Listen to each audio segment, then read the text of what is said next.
Today's modern aircraft are a tribute to the progress made by years of research and development. Their performance, high speed, and maximum safety in the air makes them the key to our modern transportation system. Much of the progress in aviation is due to the high reliability of our modern aircraft engines. One of the most important components in these power plants is the fuel metering system, which requires periodic inspection and precision maintenance.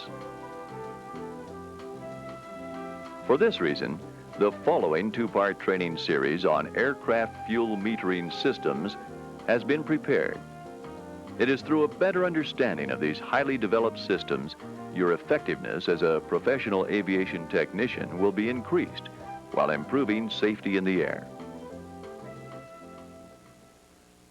In part one of this program, we will discuss the theory of energy transformation, factors which affect engine performance, aviation fuels, principles of aircraft float carburetors, their servicing and repair.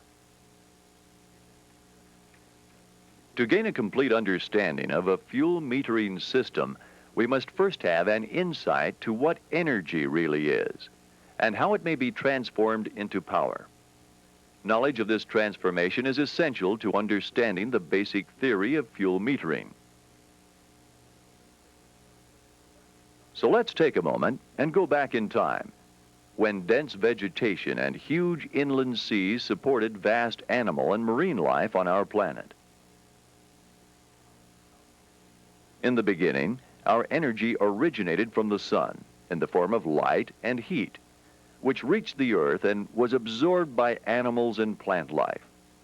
In time, great upheavals of the earth buried this animal and vegetable life beneath billions of tons of rock and dirt, where pressure and heat converted it into hydrocarbon fuel or petroleum, our source of today's gasoline and turbine fuel. An aircraft engine is classified as a heat engine because it mixes this hydrocarbon fuel with oxygen from the air and burns it.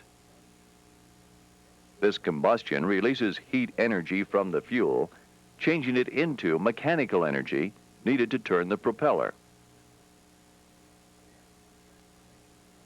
The actual transformation from heat energy to mechanical energy occurs when air inside the cylinders is expanded and work is done.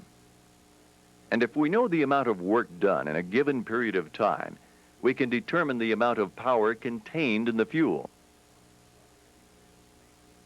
One handy way of measuring power in our fuel is to consider that 1 pound of aviation gasoline contains approximately 20,000 BTUs of heat energy.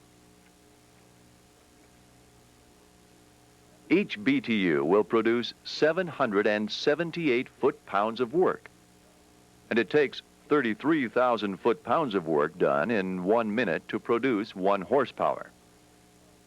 So an engine burning 12 gallons or 72 pounds of fuel in 1 hour should produce 565 horsepower. But an aircraft engine is only a mechanical device and is not capable of operating with 100% efficiency. So an engine burning 12 gallons of gasoline per hour will produce only about 130 brake horsepower, which gives it an efficiency rating of about 24%. Rather than measuring percent of engine efficiency, however, it is more meaningful to determine the number of pounds of fuel which must be burned in 1 hour to produce 1 brake horsepower. This measure is called the brake-specific fuel consumption, or BSFC. The fuel metering system in an aircraft has a direct effect on the specific fuel consumption of an engine. Therefore, its proper management determines, to a great extent, the efficiency and safety of overall engine operation.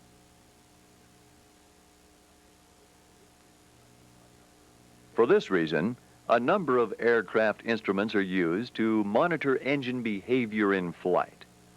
These are the tachometer, the manifold pressure gauge, and the exhaust gas temperature indicator. The tachometer provides an indication of the number of power strokes the engine is producing each minute. The manifold pressure gauge indicates the pressure of the air forcing the combustible charge into the cylinders.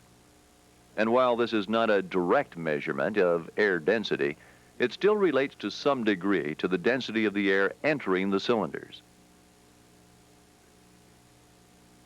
This indication is important to engine operation because the amount of energy released from the fuel is determined by the amount of oxygen mixed with the fuel. Consequently, anything that lowers air density decreases the amount of oxygen available for combustion.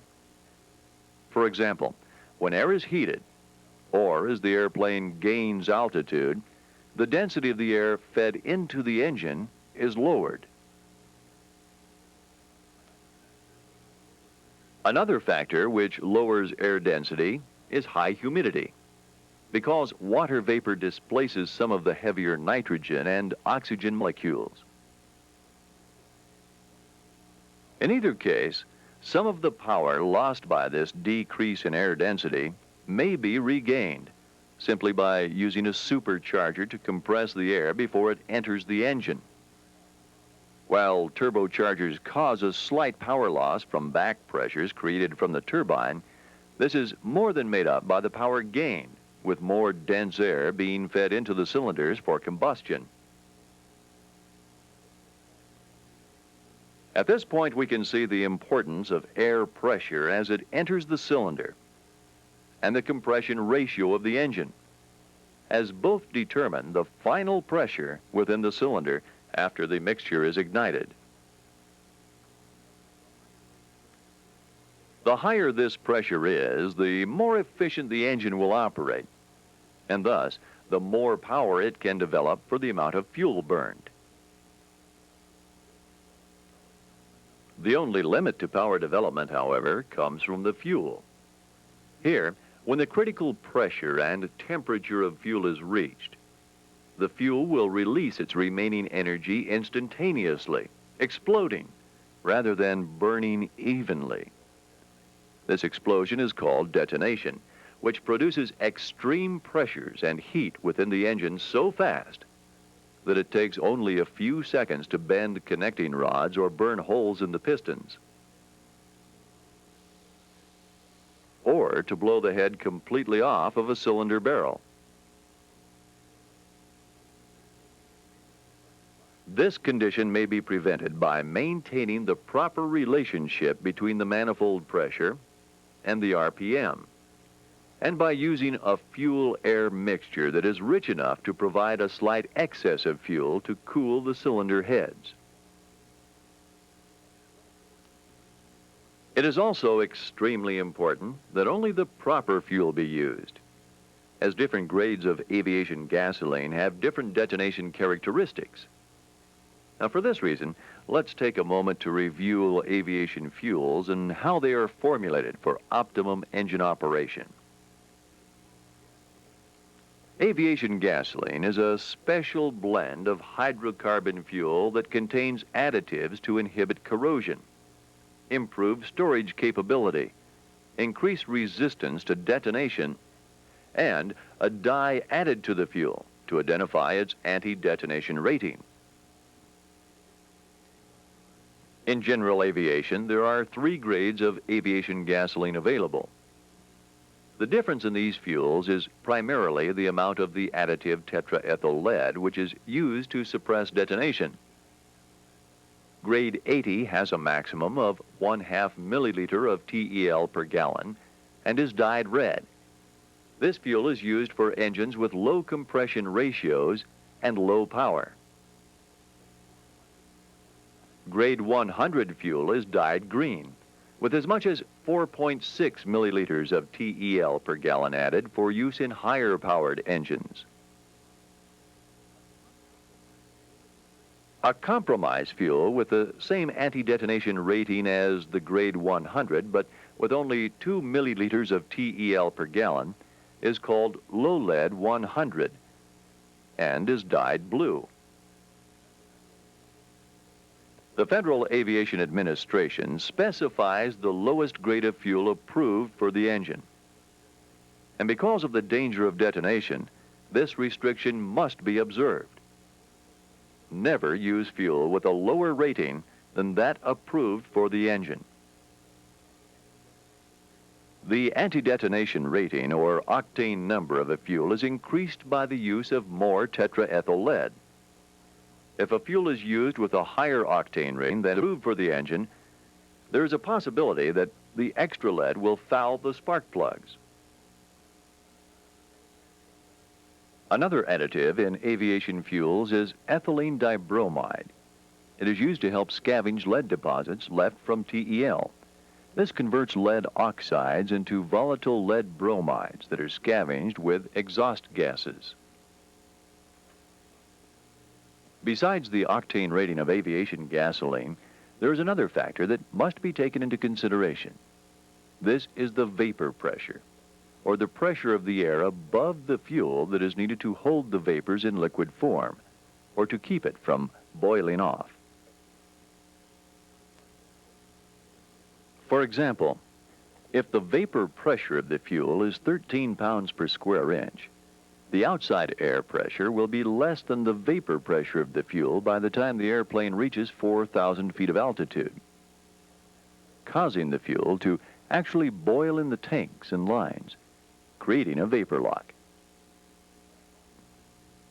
It is because of this danger of fuel starvation from a vapor lock that the vapor pressure of aviation gasoline cannot be more than 7 pounds per square inch, while the vapor pressure of automobile gasoline can be as high as 14 pounds per square inch. And since automobile gasolines do not have to meet the strict requirements of aviation gasolines, they should never be used in airplanes. Not only are the additives incompatible with aircraft engines and the vapor pressure high enough that vapor locks could form, but the use of automobile gasoline in aircraft could void the manufacturer's warranty. Fuel system management and malfunctions have caused more aircraft accidents than any other one mechanical problem in the industry. Now, this is why fuel contamination is a major concern to every aviation technician. For this reason, let's take a moment to review some basic principles of fuel handling. Filters on fuel tankers or pumps should be checked regularly and replaced as needed to prevent water, rust, or dirt from reaching the aircraft fuel system from storage tanks. Sufficient fuel must be drained from all aircraft tank sumps and strainers to be sure there is no water in the tanks. Also, look at the fuel that is being drained to be sure every trace of water has been removed. When fueling an aircraft, be sure the nozzle has not picked up any dirt that can be transferred to the airplane. And keep the nozzle cover in place until the fuel is ready to flow. Remember, one of the main secrets of successful fueling is to keep the fuel clean. It is also important that only fuel of the proper octane be used, and under no circumstances should turbine fuel ever be allowed to get into piston engine aircraft fuel tanks. If an airplane has been serviced with an improper grade of fuel, all of the affected tanks and lines should be drained and flushed with the proper fuel. If the engine has been run, a compression check should be performed, with a detailed borescope inspection made inside all cylinders. Now that we understand the way we can transform the chemical energy in our fuel into mechanical energy in our engine, and we have seen the importance of the proper fuel in our aircraft, let's look at the way the fuel is measured out and mixed with the air so it can be burned in our aircraft engines. An aircraft fuel metering system must do many things. Measure the amount of air entering the engine, meter into this air the proper amount of fuel for the most efficient combustion, atomize the fuel so it can be completely vaporized, and distribute the fuel-air mixture evenly to all of the cylinders. Some of the systems used to meter the fuel have been as simple as that used on the Wright Flyer, in which raw gasoline was simply dripped into a hot channel within a water jacket. Air flowing into cylinders passed through this channel, picking up the gasoline fumes. At the other extreme, some of the larger engines have used multi-piston pumps to spray the fuel directly into the combustion chamber under high pressure, timed, and metered spray. But in our practical approach to aircraft fuel metering systems, we will not consider either of these two extremes. Instead, let's examine the float carburetor commonly used in our modern lower-powered aircraft engines. The heart of a float carburetor is the venturi. This specially shaped restrictor located in the air inlet to the engine speeds up the air as it passes through. As the velocity increases, the pressure of the most narrow point decreases. It is at this narrow point of the venturi the fuel discharge nozzle is located. This causes the amount of fuel flowing through the metering jet to be determined by the difference in pressure between the float bowl and the discharge nozzle. In this way, the amount of fuel delivered by the carburetor can be controlled by the amount of air flowing into the engine. To control the amount of air flowing into the engine, a disc-type butterfly valve is installed in the air passage immediately after the venturi. This valve is actuated by the throttle control located in the cockpit. In order to limit the fuel flow in any one position of the throttle valve, the main metering jet uses a specially shaped orifice between the float bowl and the discharge nozzle. Another component found in float carburetors is the main air blade, which introduces a measured amount of air into the stream of fuel between the main metering jet and the discharge nozzle. This is used to break up the liquid fuel into tiny bubbles so it will fully vaporize as it mixes with the induction air. During operation, the venturi produces the pressure drop needed to meter fuel during cruise and full power operation. But when the engine is idling, there is not sufficient airflow through the venturi to create enough pressure drop to pull fuel from the main discharge systems. Consequently, float carburetors need a separate system for idling. During idling, the throttle valve is not allowed to close completely. Instead, it is held open just enough to allow air to enter the cylinders. This air flowing through the very small opening reaches a high velocity, producing a low pressure. This causes fuel to flow through the idle metering jet to the idle discharge nozzle located at the edge of the throttle valve. To control the correct amount of air entering the idling fuel just after it passes through the idle jet, an idle air blade is used. This allows the proper mixture of air and fuel to be drawn up through the emulsion tube and discharged in the air through the idle discharge. This is important because the amount of air allowed to flow past the throttle valve determines the idling RPM of the engine, and the amount of fuel-air emulsion discharged from the idle valve determines the idle mixture, or simply, the smoothness of idling. At this point, we can begin to understand that there are two separate systems in an aircraft float carburetor: an idling system and the cruise or full power system. Now let's see how a float carburetor operates when changing from one system of operation to another. When the throttle is moved from idle into the full open position, there is a period of time between the loss of low pressure at the edge of the throttle valve and the buildup of low pressure at the main discharge nozzle. During this time, though very brief, the engine will falter or have a flat spot in its acceleration.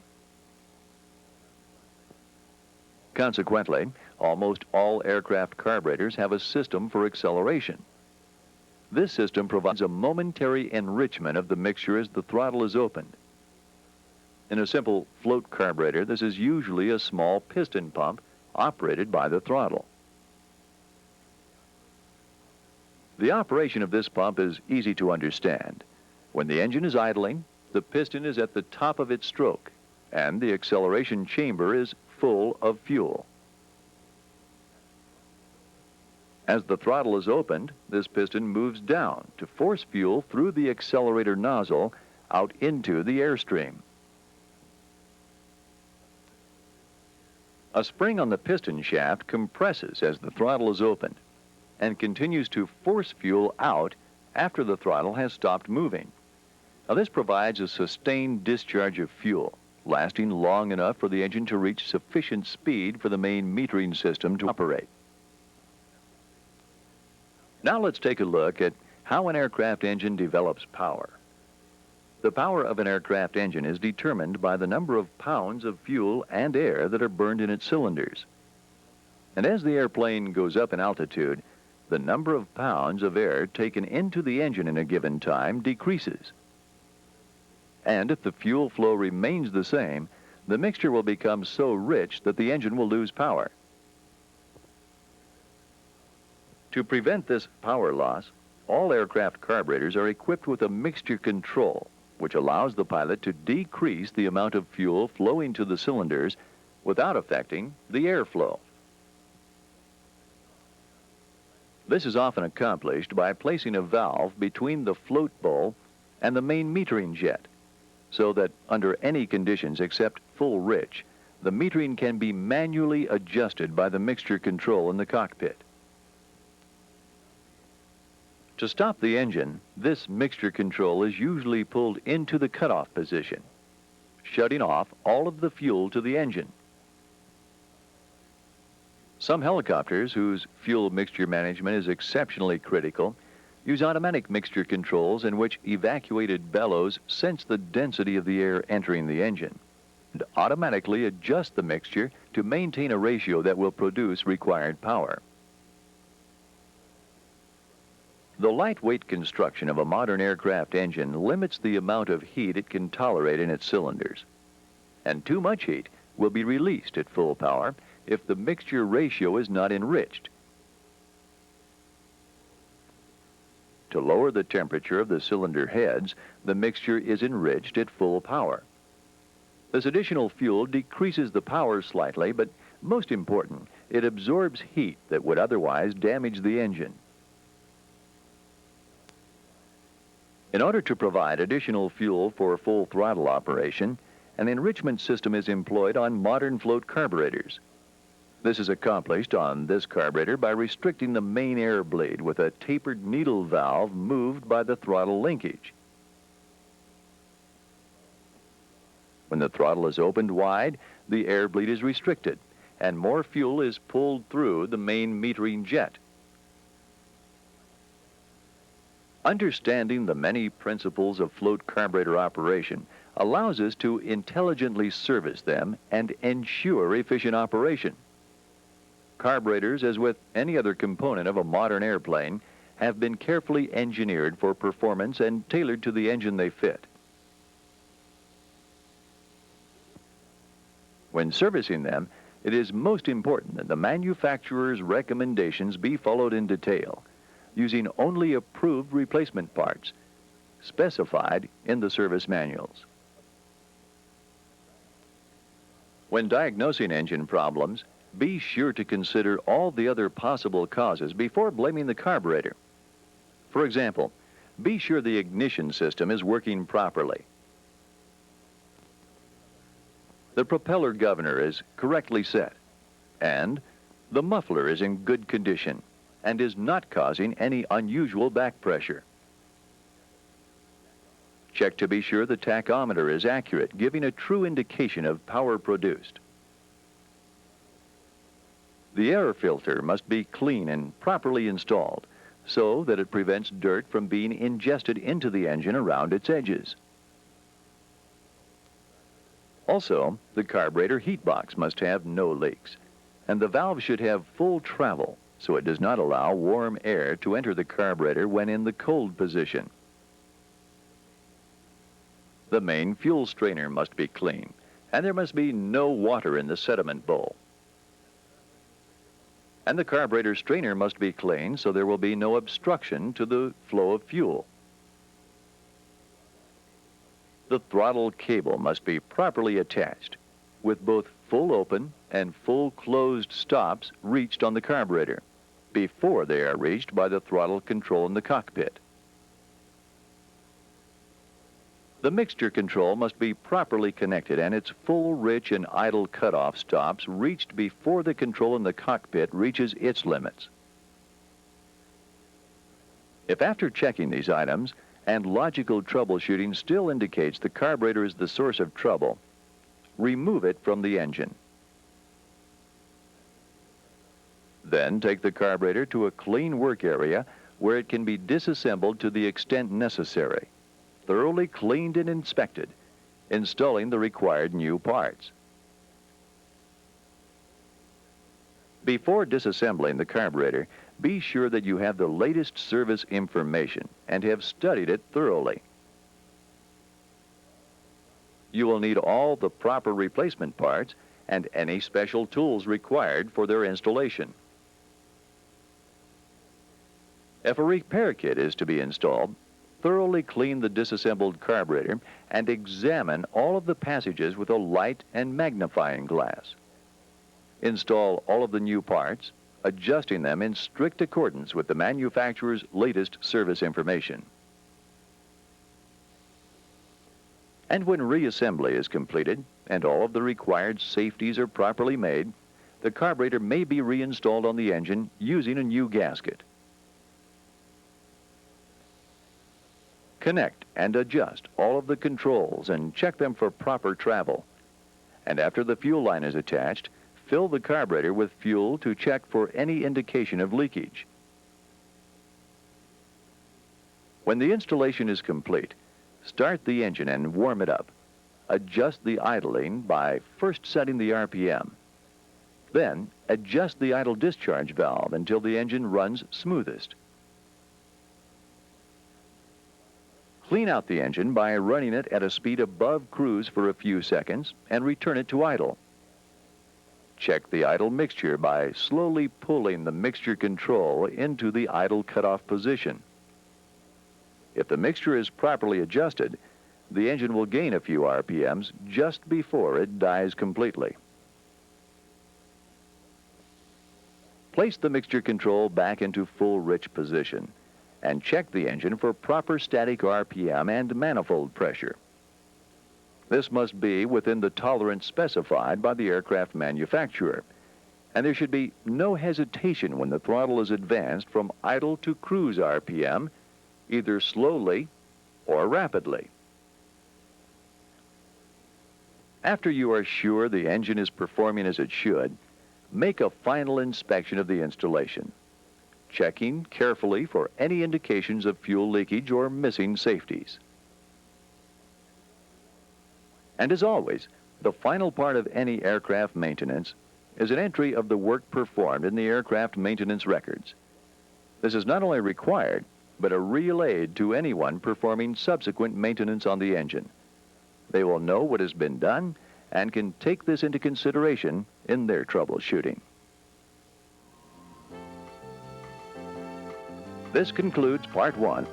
In Part 2, we will study the operating principles of the pressure carburetor and of two of the more popular fuel injection systems.